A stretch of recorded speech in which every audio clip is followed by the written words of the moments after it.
Bonjour Héloïne, Bonjour. bienvenue. Et aujourd'hui, nous allons faire ensemble l'enquête numéro 545. Et pour nous présenter, pour ceux qui ne nous connaissent pas, moi je suis une opératrice de la team Grifasi et toi tu es une opératrice des supports de l'Académie Grifasi. Et aujourd'hui, on a un protocole qui est fait par plusieurs pays en même temps euh, dans les mêmes jours, donc dans la même semaine, et qui est proposé souvent le mardi. Et on a une partie du protocole fixe et une partie du protocole libre, dans laquelle je pourrais développer ce que tu m'auras, les réponses que tu m'auras données pendant le protocole fixe. Et voilà. Et quand tu veux, on peut y aller. C'est bon pour moi. Prête? Bien. Des 10 au des 5. De 10, je veux 10. bien. Très bien. Alors, commence déjà pour te mettre à l'aise. Prends une bonne inspiration. Et en expirant, tu relâches toutes les tensions, toutes les pensées. Et tout te détend. Et je vais compter des 10. 1. Et pendant ce temps, tu te détends.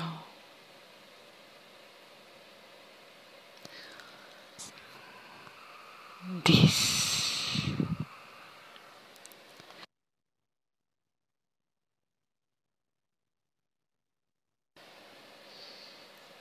Et chaque chiffre est un palier qui t'accompagne en profondeur dans le calme.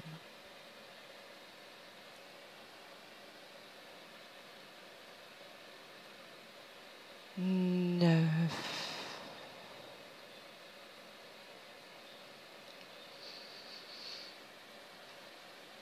Et ton corps s'alourdit.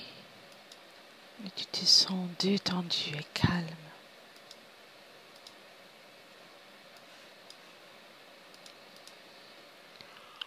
8.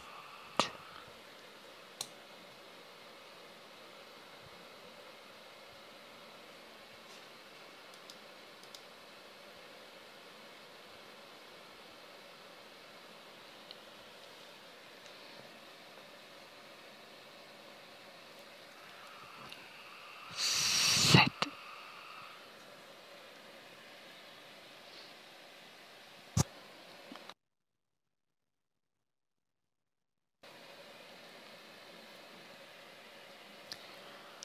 Six. Et continue de inspirer et expirer calmement.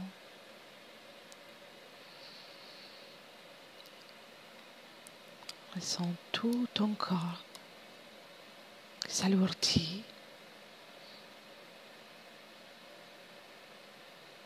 davantage.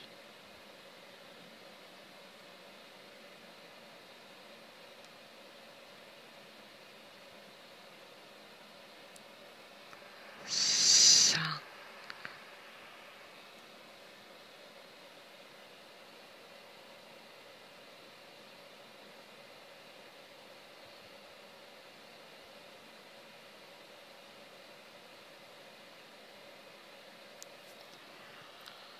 Quatre.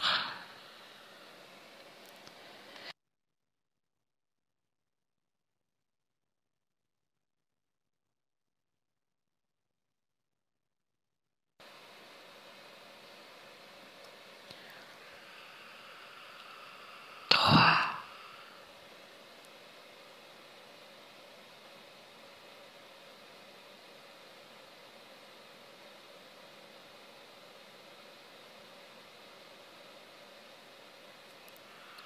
2.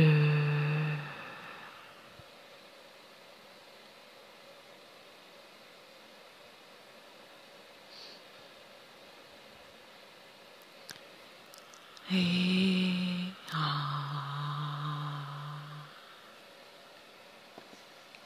Comment tu te sens jusqu'à là, Héloïne? Bien. Bien, très bien.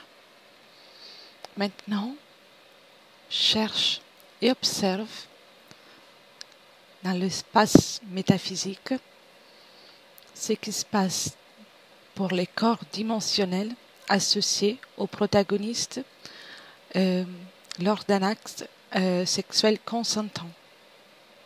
Et je compte de 1 à 3. Et à mon 3, tu décris ce qui s'est produit pour chacune des parties concernées. 1, 2 et 3.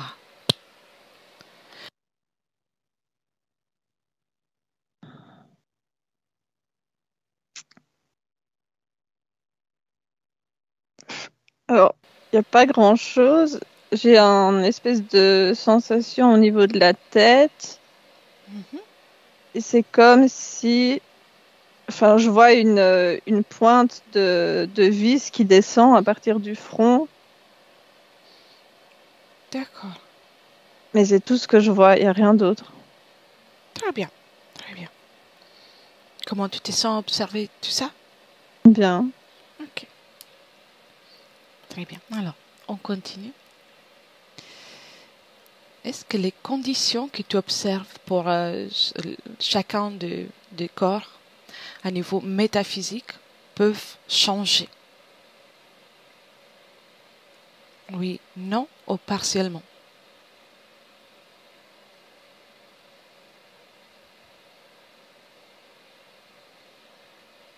Je vois quelque chose d'assez symétrique en fait. Donc, ça n'a pas l'air de changer. En tout cas, l'image que j'ai, Oui. c'est des formes de part et d'autre de ma fameuse vis. C'est de la même couleur, c'est du même type et c'est en miroir. Donc, je dirais non. Bien.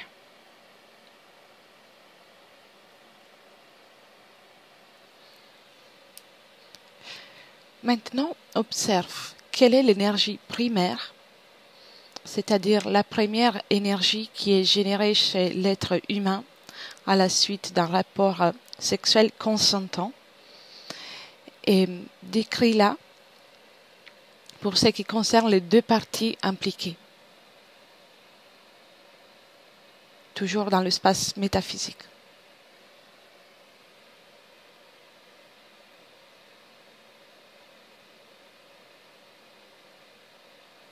C'est quelque chose. Je vois, je sais pas décrire, spontané, rapide, Oui. assez concentré aussi, ça se disperse pas trop. Et en fait, la base de ce que je perçois, c'est plus ou moins au niveau entre le chakra du plexus solaire, le chakra sacré, c'est à ce niveau-là dans la zone sexuelle. Mais ce que je perçois aussi, c'est comme si tout le corps était englobé d'une énergie. Enfin là, c'est plus une sensation physique, mais une énergie qui fait que le corps devient de plus en plus large. En fait, il y a comme une expansion et c'est des couleurs assez chaudes, donc c'est positif. Et là, moi, j'ai l'impression de décoller un petit peu, enfin, de plus trop savoir où je suis. Donc c'est chaud, c'est positif, mais c'est une énergie, j'ai envie de dire, qui fait quitter le sol. D'accord. Ou finalement, comme si l'ancrage disparaissait. D'accord, oui, je vois. Bien. Veux-tu rajouter quelque chose? Je vois aussi que c'est comme si cette énergie qui se diffusait à partir de tout le corps, en fait, il y avait différentes couches. Il y en a certaines qui ont l'air d'être plus concentrées au niveau de l'énergie. Donc, je vois comme tout un cercle très concentré énergétiquement qui entoure comme tout le corps. Et de là, l'énergie est de plus en plus diffuse. Mais donc, c'est comme aussi si ça créait une barrière de protection énergétique où plus rien pouvait rentrer, en fait. Oui, je vois. Mais c'est tout ce que je perçois. Parfait. Si, si tu veux, tu peux déconnecter pour le moment de ces images. Voilà. Puis revenir à toi. Et maintenant, observe et décris les différentes énergies produites lorsqu'un acte sexuel est décris-les par rapport au plan physique et métaphysique pour les deux parties.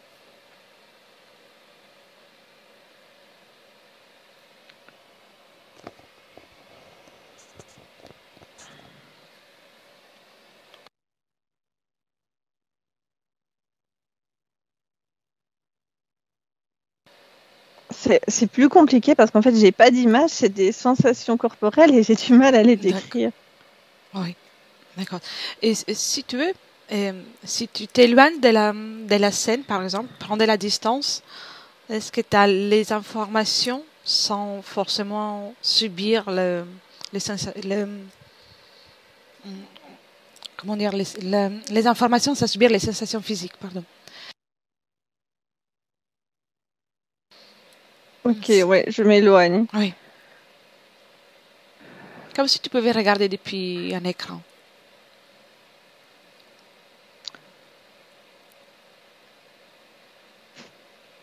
Est-ce que tu peux répéter la question du coup? Bien sûr, bien sûr.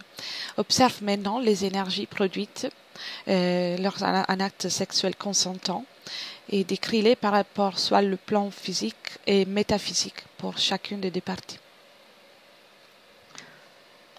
Alors de nouveau, moi je vois pas vraiment de différence par rapport aux deux parties. C'est assez homogène des deux côtés. C'est comme si les énergies elles se réunissaient. Donc ça fait un espèce de mélange où on ne sait pas différencier qu'est-ce qui appartient à qui, mais il n'y a pas de dissonance. Et ce que je perçois sur le plan métaphysique, là, c'est comme une espèce d'énergie de flamme verte qui monte. Et c'est quelque chose de... Je l'aperçois comme une forme de... J'ai envie de dire apaisement énergétique, dans le sens que il y a de la vie dedans, mais en même temps, c'est quelque chose de paisible. Et donc, ça fait finalement comme si les deux parties... il y a quelque chose de l'ordre de prendre soin des deux côtés tout en créant quelque chose de commun. Et comme il y a deux parties différentes, deux personnes, ça crée quelque chose d'encore plus puissant, de plus grand. Et la couleur est beaucoup plus vive que si c'était juste une personne toute seule. Et cette flamme verte que je vois, c'est vraiment une élévation qui part vers le haut et qui... quelque part, oui, comme si ça remontait les fréquences, mais des fréquences, pas les fréquences habituelles.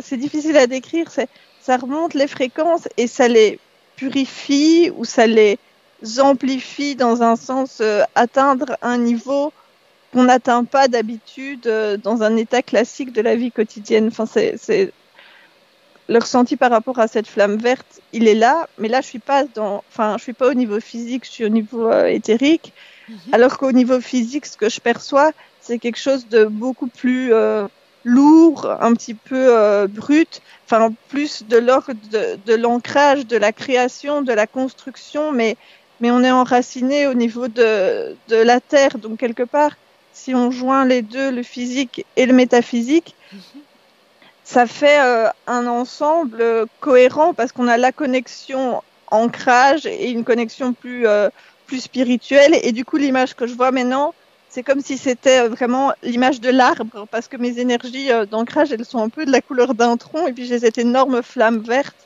comme le feuillage. Et donc, quelque part, ces deux corps qui sont ensemble, et ben, il y a une forme de création de vie aussi parce que l'arbre est vivant et puissant et solide. Enfin, c'est vraiment ça. Les deux combinés, ça fait un tout cohérent, puissant, solide et élevé. Oui, intéressant. Très bien.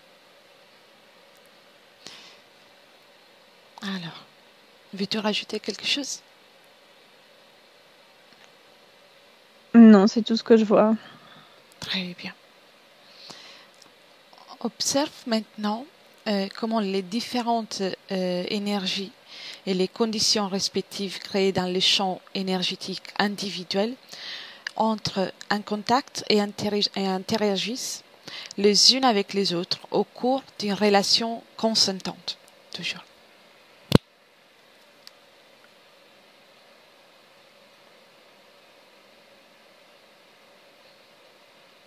Alors là, ce que je perçois, c'est comme si de chaque côté, chez chaque personne, l'énergie, c'était des toutes petites bulles qui sortaient un petit peu du corps physique. Et ces petites bulles, dans un premier temps, elles montent.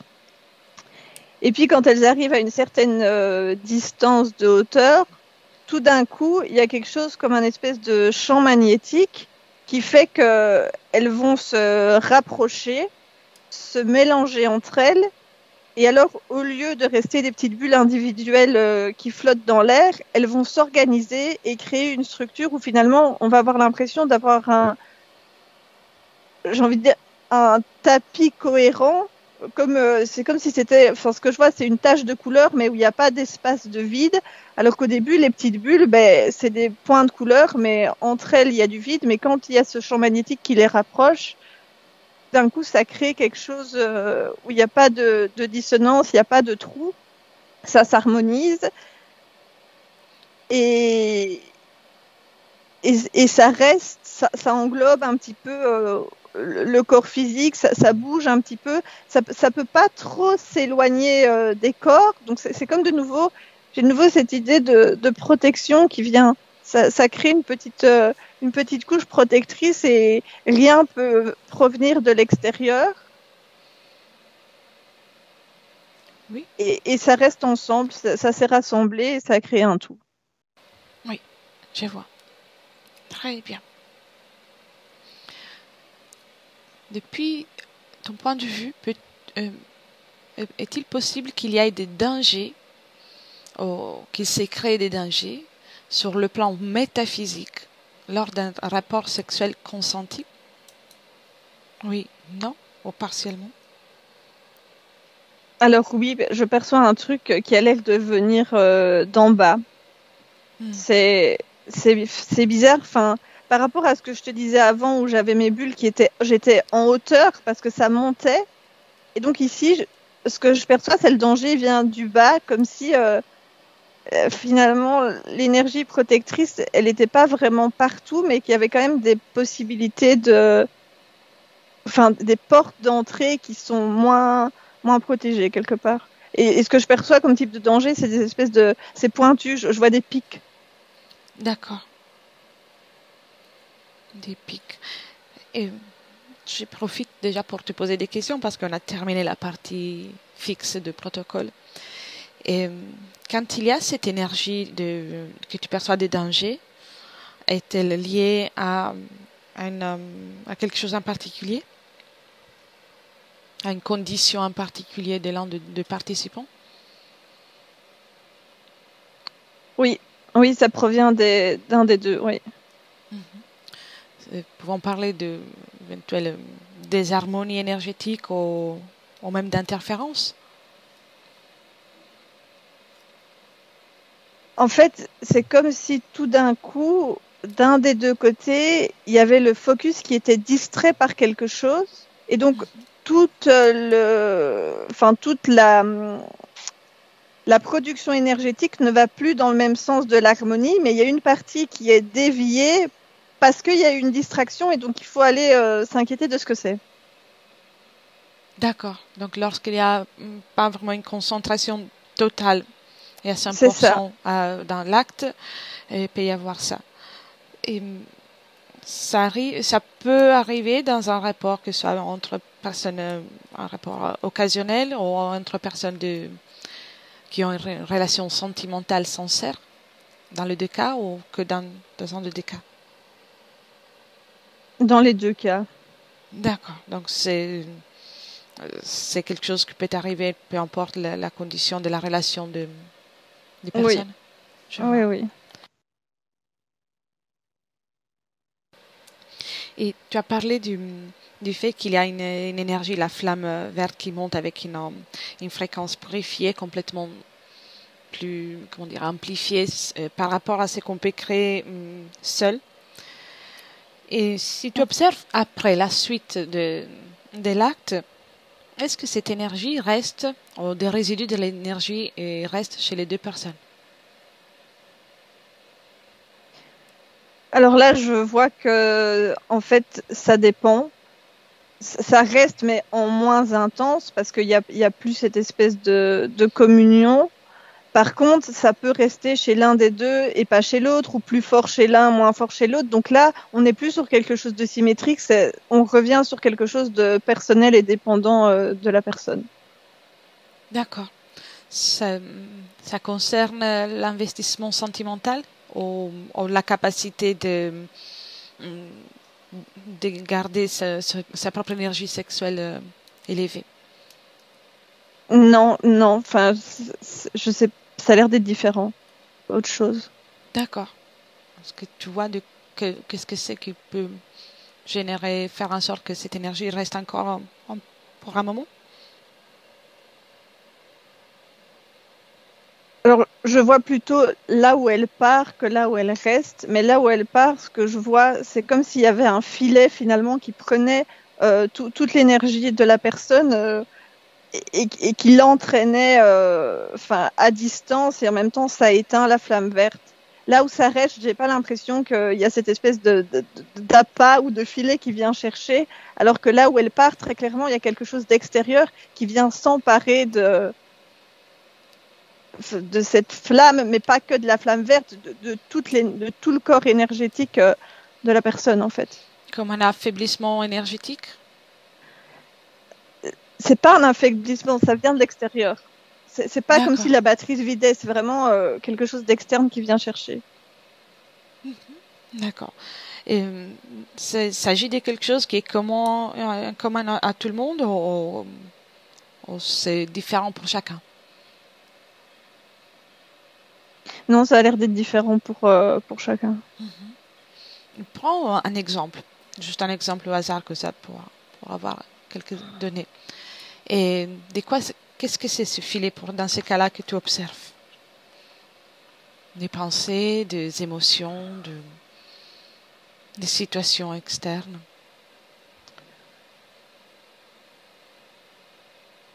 Alors sur l'exemple sur lequel je suis, c'est plus lié à des émotions.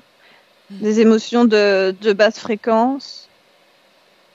Mais aussi, j'ai envie de dire des souvenirs, mais c'est pas vraiment ça, c'est plus que des souvenirs, c'est des choses un peu... Ça reste entre une émotion et un souvenir, quelque chose de cristallisé et qui tout d'un coup à la place de se remanifester parce que la puissance de l'espèce de flamme verte n'est plus là pour le faire disparaître, entre guillemets. Et donc, c'est ça qui reprend le dessus, finalement. Et donc, moi, j'étais dans mes belles couleurs et là, je suis de nouveau dans un truc tout gris, tout figé, tout froid. Et ça commence petit. Et puis, ça prend de plus en plus de place. Et au plus ça prend de la place, au plus j'ai ce filet qui arrive à être tiré loin de l'autre personne avec qui il y a eu le rapport. Et finalement, la personne qui est emprisonnée dans le filet, elle se retrouve de nouveau complètement emmurée dans son monde, dans ses basses fréquences. Et toute la création d'avant, il n'y a plus rien. C'est comme si c'était inexistant. D'accord. Et quand cela arrive, est-ce qu'il y a des conséquences pour la personne qui était en couple avec cette personne-là, énergétiquement? Oui. D'accord. Quelles conséquences? Mais je vois que du coup l'autre personne, là, elle déploie un espèce de bouclier énergétique. Et donc, quelque part, ça crée comme un effet d'aimant, mais répulsif. Oui. Et donc, il y a un éloignement des deux, finalement. Je vois. Quelque part, du moment qu'il n'y a plus la résonance fréquentielle, ou en tout cas, s'il y a une différence de ce genre, ils sont portés à s'éloigner. Oui, c'est ça. D'accord. Bien. Et quand il y a ce bouclier de l'autre côté, ce que je perçois, c'est que l'énergie, elle circule pas de façon hyper fluide. Ça a aussi un ralentissement dans la circulation des énergies. C'est comme si tout se figeait un petit peu et se durcissait. Alors c'est toujours en mouvement, c'est pas complètement à l'arrêt, mais il y a quelque chose. Oui, ça entrave aussi son propre processus énergétique à la personne en face finalement. D'accord. Donc, même une fois éloigné, par la suite, il aura comme une- une petite tâche, une petite conséquence de cette rencontre. Pas de la rencontre en elle-même, mais plus de ce De la- processus d'éloignement. D'accord. Ok. Je vois. Tu peux déconnecter de ces images? Oui, Comment tu te sens? bien. Très bien. Et dans le cas, par exemple, d'un d'un rapport occasionnel, donc un couple qui ne se voit plus, les, à niveau énergétique, y a-t-il toujours ce processus ou ça, la rencontre énergétique se coupe à la fin du rapport?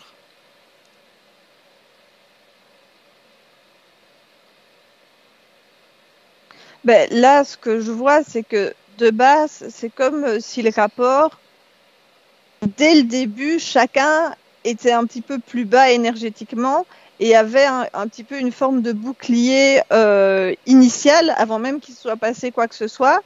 Et que au lieu d'avoir cette grande flamme verte que je voyais, c'est finalement les boucliers d'un côté et de l'autre qui vont commencer à fondre un petit peu, mais ça va jamais monter en puissance comme ça a pu être le cas dans l'exemple que j'avais avant.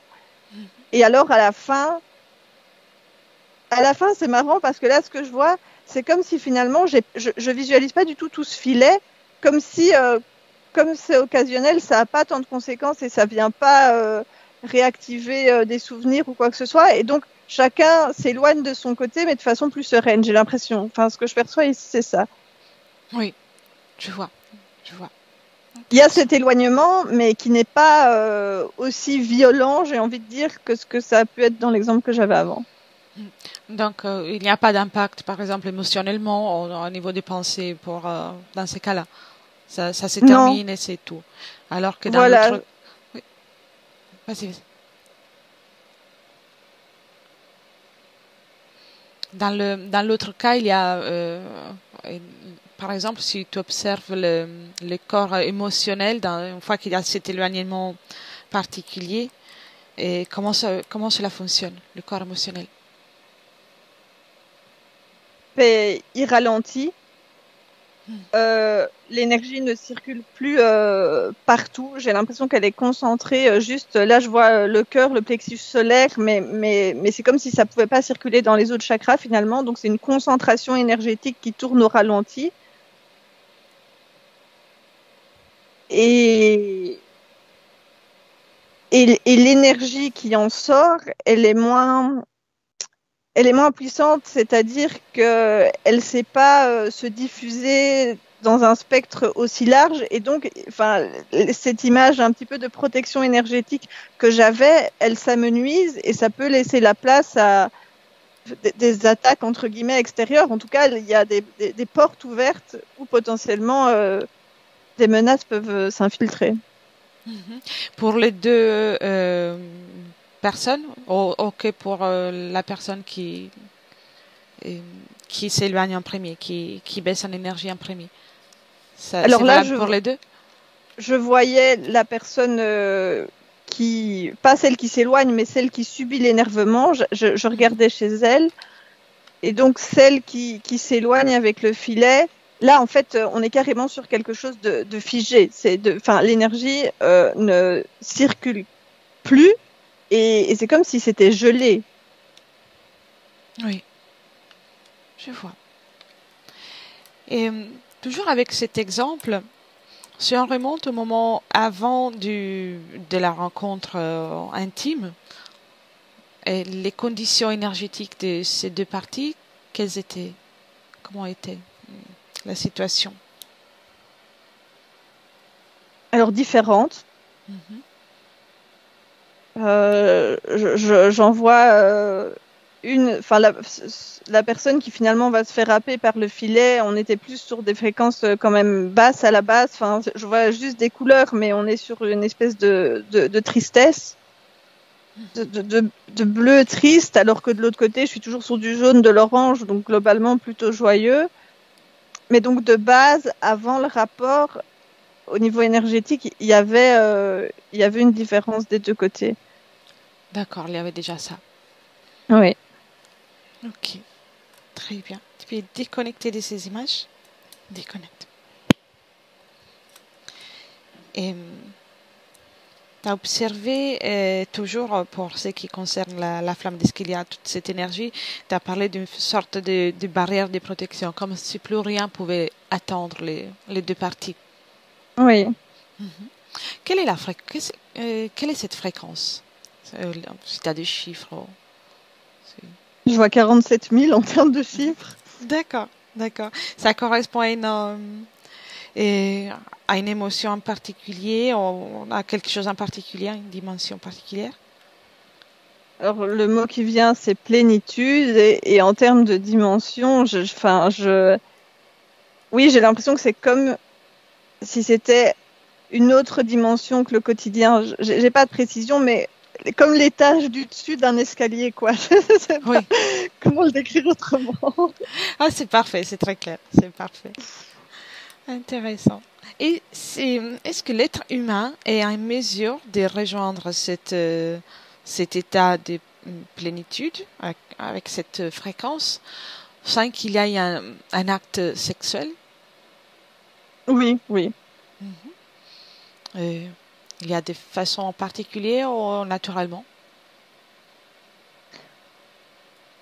Naturellement, non. Je pense que, enfin, ce que je perçois, c'est que ça vient de l'intérieur. Et donc, il y a quand même, enfin, là, on est sur une question de volonté et de capacité à faire jaillir une puissance de l'intérieur et à vouloir le diffuser autour de soi. Alors, c'est pas du tout la même image que ce que j'avais, mais l'effet est le même dans le sens que ça part du cœur même, et puis c'est comme si c'était une fontaine qui jaillissait dans tous les côtés, et ça crée tellement de puissance énergétique qu'en fait, ça génère une espèce de sphère ou d'autres formes de protection autour, parce que c'est comme si c'est vivant. C'est pas spécialement joyeux ou quoi que ce soit, mais il y a une forme de détermination, de volonté et de vie qui sort en continu de la personne qui arrive à se mettre dans cet état. D'accord. Mais c'est pas quelque chose qu'on peut faire tout le temps parce que c'est quand même fatigant. Enfin, c'est quand même un petit peu fatigant. Ça demande un certain état qu'on ne peut pas atteindre en un claquement de doigts.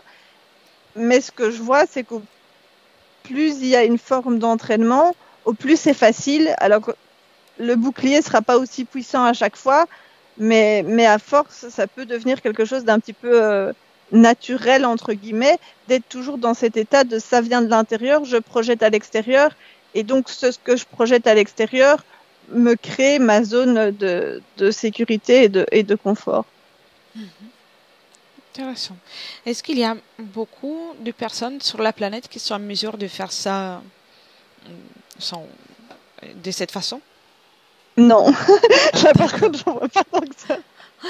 C'est un pourcentage, peut-être juste un pourcentage approximatif, bien sûr. 3, j'ai 3 qui viennent, 3%. D'accord. Ah, donc, bien. Mais c'est intéressant. Et c'est une capacité que chaque être humain, en tout cas, a potentiellement a en soi. Oui, oui. Je vois. Intéressant. Bien. Alors.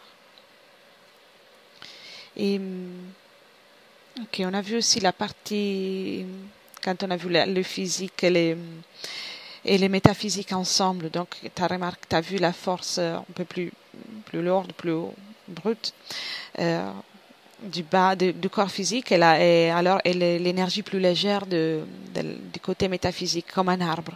Oui. Oui.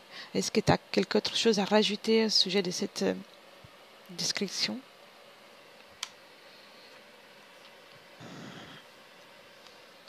En fait, là, la seule chose que je vois, c'est je vois l'arbre, mais c'est comme s'il y avait des petits diamants ou miroirs dessus, donc qui bougent un petit peu avec le mouvement, et ça brille. et ça renvoie des rayons de lumière. Donc ça, c'est quelque chose que je voyais pas avant. Je sais pas à quoi ça correspond, mais c'est comme si cet arbre était,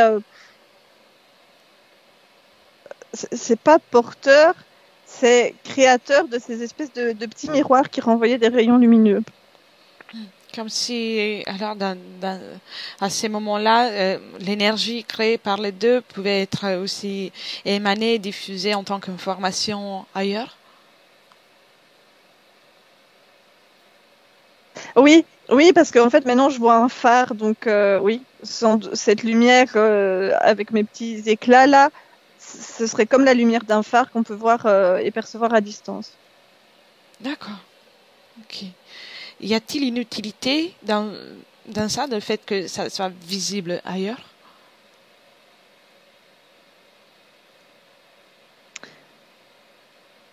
Alors, ce que je perçois, en fait, c'est comme si finalement différents couples qui seraient dans un rapport et qui auraient cette création d'arbres avec les petits éclats, et ben la lumière de ces différents arbres se rejoint quelque part et ça crée des structures, en tout cas des rayons lumineux, mais qui proviennent de deux sources différentes et ça se relie et c'est comme si tout d'un coup il y avait un espèce de filet avec tous ces rayons lumineux qui se reliaient mais sur un autre plan, mais que ça se connecte. Donc ça, oui, ça connecte, enfin, les couples sur le plan physique, mais plus au niveau énergétique, ça connecte ces hautes fréquences entre elles. D'accord. D'une façon consciente, inconsciente? Non, c'est pas conscient. Ça se passe vraiment encore à un niveau. Ça peut pas être perçu par ni le corps physique ni le corps énergétique. On est encore à un autre niveau. D'accord. C'est comme une information qui est créée dans ces dimensions supérieures, Oui. différentes. Je vois. Est-ce que cette information qui est créée, ce réseau d'informations, peut être un contact, communiquer de quelque sorte avec d'autres situations, dimensions, comme un champ d'information partagé? Mais là, je vois, en fait, on est un peu comme dans les poupées russes. Donc, ce réseau d'informations qui est créé dans cette dimension supérieure agit lui-même en tant que lumière de phare pour sans doute autre chose. Et donc, c'est comme si on était sur le même processus, mais à un autre niveau, et qu'il y a besoin de connecter beaucoup de ces arbres pour créer un réseau lumineux suffisamment puissant que pour aller connecter à encore autre chose. Oui, je vois. Donc, il est nécessaire, en tout cas, une puissance supérieure. Oui. Quelle est la fréquence de ces réseaux? Si tu as, c'est pas un chiffre. Oh, il n'y a pas de chiffre. En fait, je vois un truc qui défile un peu comme si c'est trop pour que ton esprit humain puisse. D'accord, puisse d'accord. capter. C'est intéressant, c'est bien. C'est bien, donc c'est bien plus c'est bien plus fort de ce qu'on peut imaginer en tant qu'être humain. C'est ça. Oui, oui. Ok, je vois. Alors, je pense d'avoir terminé le... Non, encore une question et puis on termine. Tu as vu comme une symétrie au départ avec la première question. Une symétrie Oui. et comme une vis qui descend. Est-ce que Oui. tu peux développer? Tu as encore des images à ce sujet?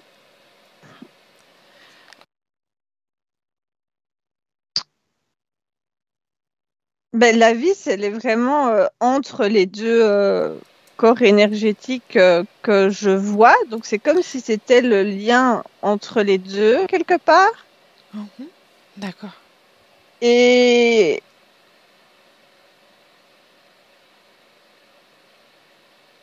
et en fait, c'est bizarre parce que est-ce que c'est la vis qui crée la symétrie ou pas?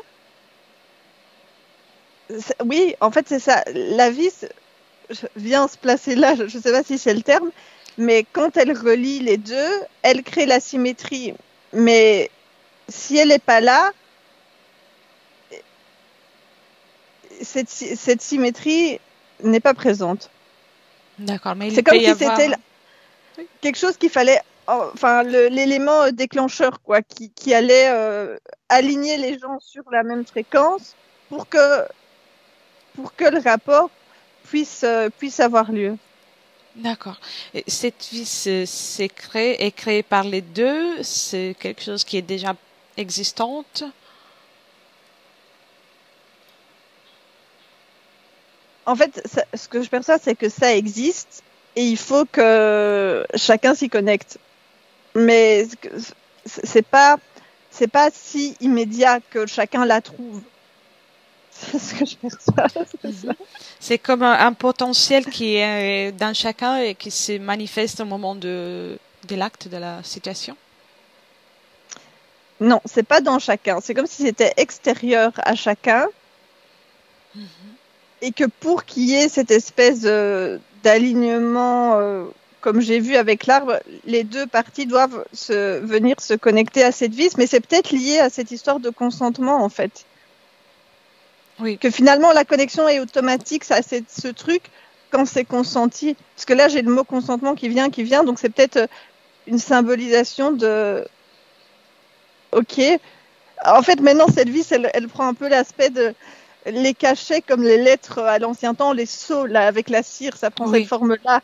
Et donc oui, cette idée de consentement, si elle est présente, ben, les deux s'y connectent automatiquement. je vois, je vois. C'est intéressant, c'est clair. Parfait. Pour le moment, je n'ai pas d'autres questions parce qu'on aura d'autres protocoles avec le même sujet, donc on attend le Okay. protocole officiel.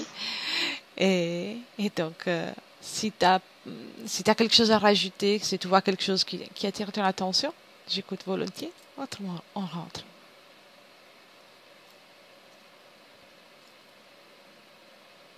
Ben, ce que je perçois, c'est que, enfin, quand j'ai dit tout à l'heure qu'il y avait potentiellement vers le bas une zone où c'était plus possible qu'il y ait une attaque entre guillemets. Ce que je perçois maintenant, c'est que tout cet équilibre que j'ai décrit et tous ces trucs, c'est quand même quelque chose d'assez fragile.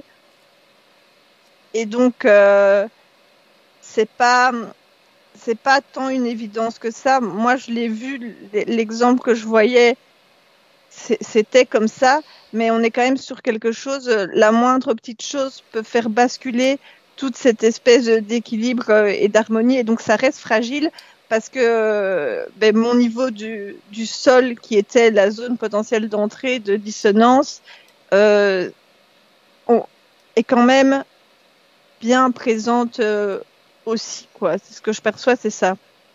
Oui, je vois. Il y a des situations vraiment différentes pour chaque situation.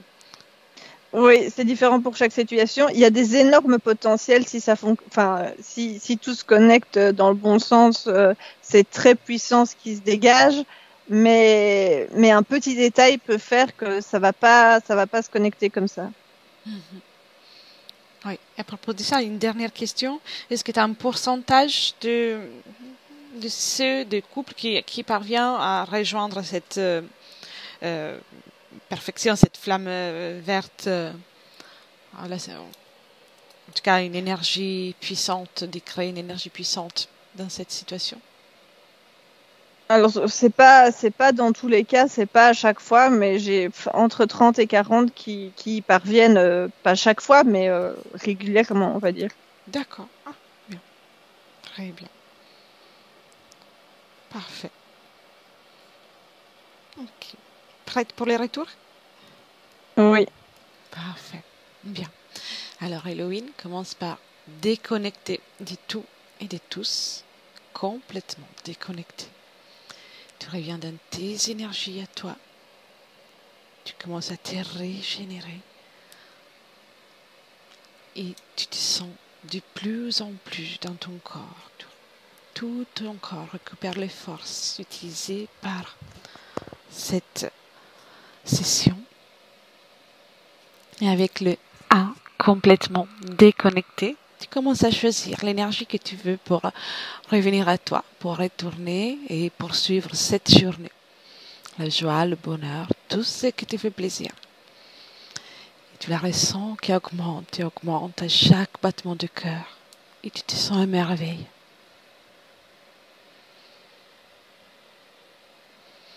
Avec le 2, le corps physique commence à se réveiller et tu commences à ressentir une envie de te mouvoir. Tu commences par les pieds, les mains, les jambes. C'est une joie de vivre qui augmente et qui te prépare au retour à l'état d'éveil, dans le total bien-être. À 3.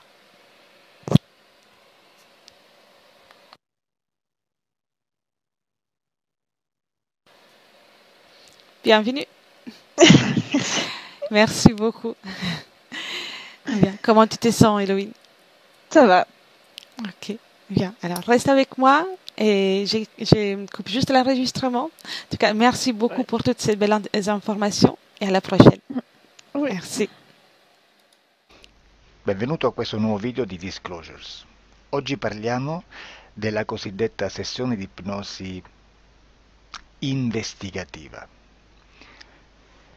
In realtà non esiste una sessione di ipnosi investigativa. Non che non si possa fare investigazione di ipnosi, però è che non esiste una sola sessione di ipnosi per dire si è fatta investigazione, per prendere quell'informazione come buona. Perché? Sappiamo intanto che l'informazione che arriva in ipnosi è molto contaminata, la percentuale di inquinamento dell'informazione è altissima. Pensate a questa informazione che viaggia per tantissime dimensioni, attraversa densità, passa per coscienze che volontariamente o involontariamente possono distorcerla e poi arriva infine alla persona che sta in ipnosi, che ha una coscienza, ha una mente, ha un'esperienza e interpreta questa informazione secondo la sua struttura mentale, secondo le sue credenze, che per quanto si possa essere più o meno liberi mentalmente, liberi pensatori, sempre c'è una parte subliminale che interpreta in base all'educazione ricevuta, alla cultura e perché no, anche tutte le esperienze di esistenze passate che ancora lasciano un segno in noi. Per capirci, è come se dovessimo parlare con un'altra persona immersi nell'acqua, a qualche metro di distanza, cercando di utilizzare un mezzo, che è quello della corda vocale, che è fatto per produrre suoni da trasmettere nell'aria. Noi stiamo utilizzando questo strumento per far passare un'onda sonora nell'acqua o in un liquido. Chiaramente il suono viene completamente distorto, sempre ammesso che sia per il nostro corpo facile e non difficoltoso poterlo fare senza avere dei problemi come ingurgitare acqua o eccetera. Ma non solo. Supponiamo che per questo tipo di comunicazione utilizziamo anche due lingue diverse, per esempio un italiano e un russo o un giapponese. Per quanto possiamo anche interpretare il labiale, non possiamo capire quello che ci sta dicendo, perché la lingua è diversa. La lingua, diciamo, da dove parte l'informazione a dove arriva è completamente diversa, il codice, il linguaggio è diverso. Ma possiamo anche cercare di capirci attraverso i gesti, attraverso le espressioni facciali. Per quanto sia ipoteticamente facile poterlo fare sott'acqua, però non dobbiamo dimenticare che l'acqua non è l'aria e può distorcere l'immagine, ma non solo. Dobbiamo anche pensare che l'altra persona, che parla un'altra lingua, che viene da un'altra cultura, potrebbe interpretare i segnali che noi interpretiamo come X in Y. Per noi un sì è abbassare la testa dall'alto verso il basso, per esempio, sì, e il no da sinistra verso destra, no. in alcuni paesi orientali, come le Filippine credo o qualcun altro, utilizzano esattamente gli stessi segni, ma al contrario. No. Sì. Immaginate due persone di queste due culture che stanno cercando di comunicare in maniera così difficoltosa e alla fine non gli rimane altro che interpretare il linguaggio corporale. Sì, che per l'altro invece no. Cosa voglio dire con questo esempio estremo? Che l'informazione da dove parte a dove arriva viene completamente deformata. Non sappiamo esattamente quale percentuale perché ogni situazione è a sé stante, però la percentuale di inquinamento, di distorsione, di contaminazione di questa informazione è assolutamente alto. Quindi fare una sessione investigativa, mettere una persona in ipnosi e chiedere di Tizio Caio Sempronio di una situazione o chiedere certi dati è assolutamente controproducente, è assolutamente inutile. Quindi vi chiederete cosa fate allora voi quando fate ipnosi, quando fate delle domande, quando cercate delle risposte e con queste informazioni che vi arrivano lavorate sulla situazione esoterica del cliente. Beh, non facciamo altro che recuperare questa informazione solamente per arrivare al problema del cliente e poi lavorarci. Quindi il valore dell'informazione non è quello di un'istruzione, quello di memorizzare dei dati e di prenderli per buoni, ma è un veicolo di movimento, di trasporto verso la causa del problema per poi lavorarci. Quindi lo scopo di questo tipo di informazione che si prende dalla singola sessione è completamente un altro. Come si fa quindi? Investigazione in ipnosi. Il lavoro non è semplice, il lavoro è lungo,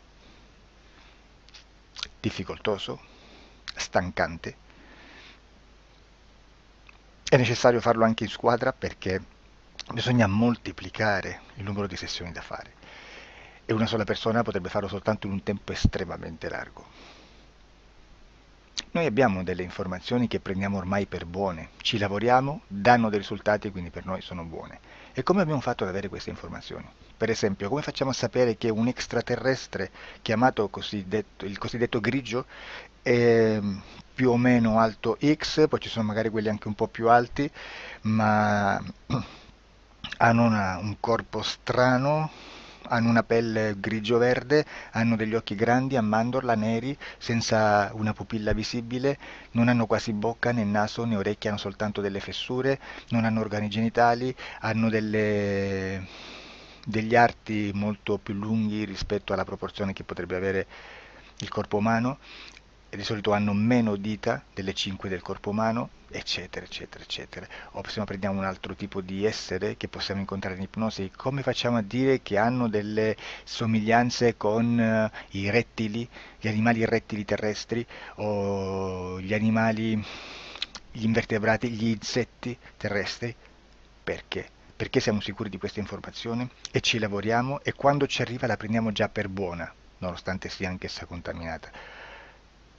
Perché queste informazioni sono arrivate da tantissime sessioni, fatte da tantissime persone, con tantissime altre persone sotto ipnosi, e che nel contesto di tutto il lavoro gli uni non sapevano degli altri.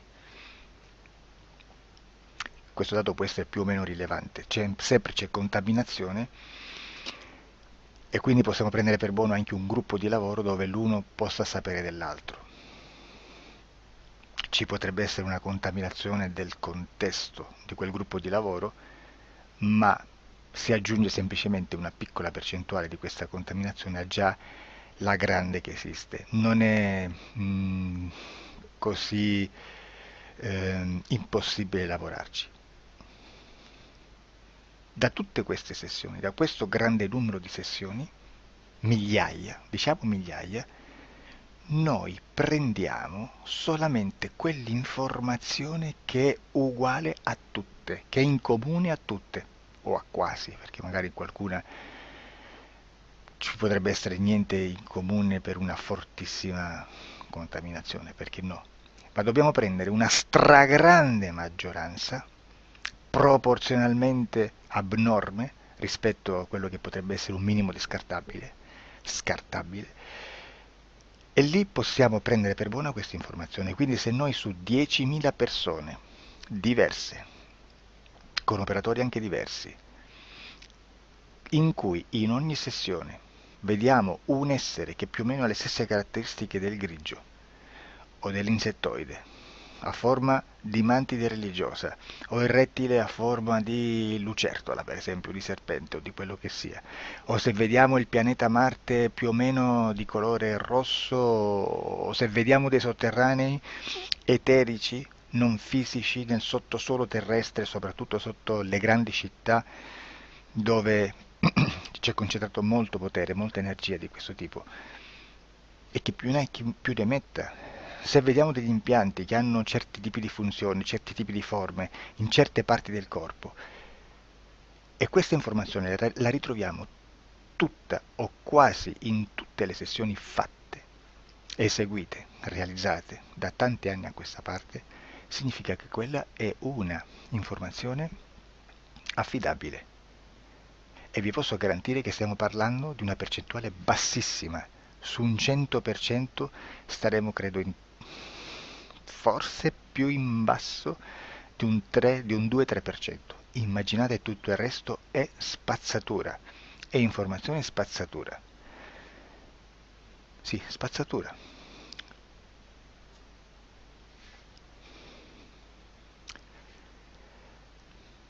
C'è anche un'altra cosa da dire. Supponiamo che un operatore faccia un'ipnosi e voglia andare a vedere cosa fa Tizio, cosa fa Caio, cosa fa Sempronio.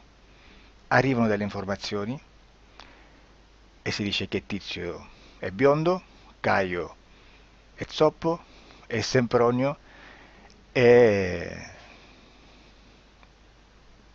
uno sportivo. Intanto già abbiamo detto che una sessione soltanto non serve, d'accordo? Ma poi c'è da dire che una coscienza, un essere, in ambiente subliminale, la sua parte subliminale potrebbe non dare autorizzazione a questa fuoriuscita di informazioni. Mi potreste dire, e allora tu quando chiedi agli esseri cosa fanno, cosa non fanno? Beh, intanto la prendo sempre con le pinze, perché abbiamo sempre detto che tutto è molto contaminato e mi serve solo per dirigermi da una parte. Ma c'è anche da dire che se un essere interferisce con l'altro, ha aperto un canale di comunicazione a cui non può ovviare, a meno che non lo recida, non lo annulli. Quindi quando io faccio la domanda a un essere, se lo faccio attraverso l'interferito, mi arriva l'informazione per un canale aperto che sottostà alla volontà dell'interferito. Sulla volontà dell'interferito parleremo in un prossimo video disclosures. Però, se io voglio fare un'investigazione sopra Tizio, Caio e Sempronio, che non hanno nessun collegamento, nessuna interazione e nessuna interferenza con il soggetto con cui io sto realizzando l'ipnosi, non è detto che mi arrivi questa informazione. Assolutamente. Potrebbe esserci completamente un muro. Come potrebbe esserci informazioni, perché quell'altra parte potrebbe autorizzare comunque. Ma non è detto.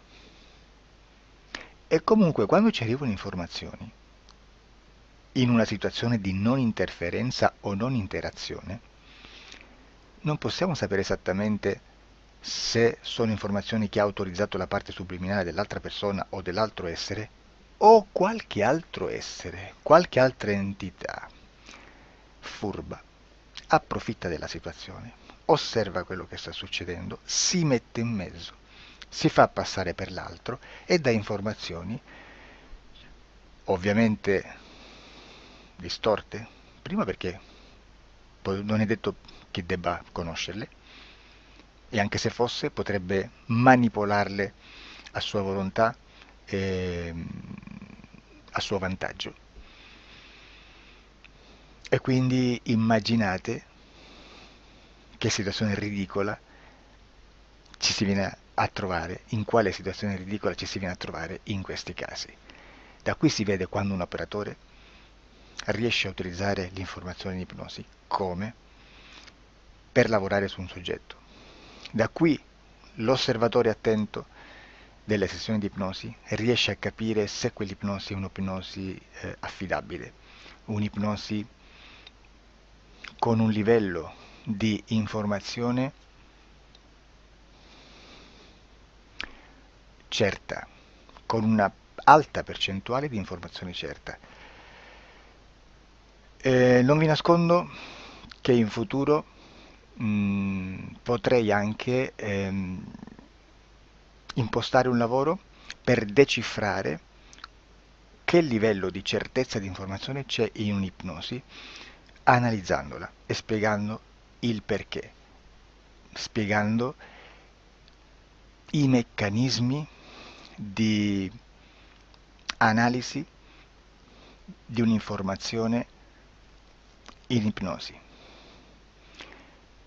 che poi anche è molto istintivo.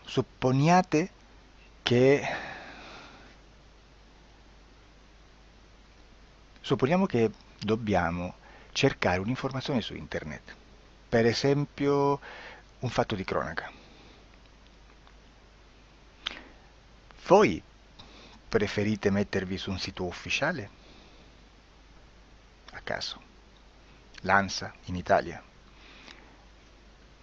ADN Kronos, qualche telegiornale che per quanto possano manipolare l'informazione ad alti livelli, comunque possiamo dare affidabile la fonte dell'informazione che viene trasmessa. Non possono trasmettere una bufala sicuramente. Verrà sicuramente manipolata ad altri livelli. Ne parleremo in altri video, ma a livello base la fonte è certa. Sicuramente non andrete a cercare questa informazione sul primo sito, il primo blog che vi passa davanti e magari c'ha 4 followers. Perché? Perché non vi dà nessuna garanzia della certezza della fonte. Non c'è un controllo né nella struttura interna di questa agenzia di informazione e né dal grande pubblico, che per la quantità di persone che attingono quell'informazione si può dedurre se l'informazione è certa o meno, perché è un'informazione che passa in un pubblico così vasto che se ci dovesse essere una distorsione con la realtà è molto probabile che venga fuori. Credo che abbia detto quasi tutto sulle sessioni investigative. Prima di chiudere aggiungo che proprio per questo stiamo conducendo dei cicli di investigazione in ipnosi regressiva che comprendono tante sessioni con persone diverse, con una buona o eccellente suscettibilità ipnotica sicuramente, per poter indagare su spazi ristretti su alcuni temi. Perché dico spazi ristretti? Perché se andiamo a prendere eventi grandi nel tempo, nello spazio, storici, parlare di qualcosa di molto generico implica una quantità di sessioni abnorme. Immaginate se dovessimo fare una sessione investigativa sui buchi neri, quanta informazione ci sarebbe e quante informazioni da filtrare. Sarebbe quasi impossibile farlo in questa maniera. Ma se noi riduciamo lo spazio di investigazione, se noi prendiamo per esempio, investighiamo sulla pedofilia nella Chiesa Cattolica, ecco, se già restringiamo il campo d'azione è molto più facile che possiamo attingere informazioni affidabili, presuntamente affidabili, con un numero di sessioni sicuramente alte, ma ridotte rispetto ad altri tipi di sessioni molto più generiche, su temi molto più generici.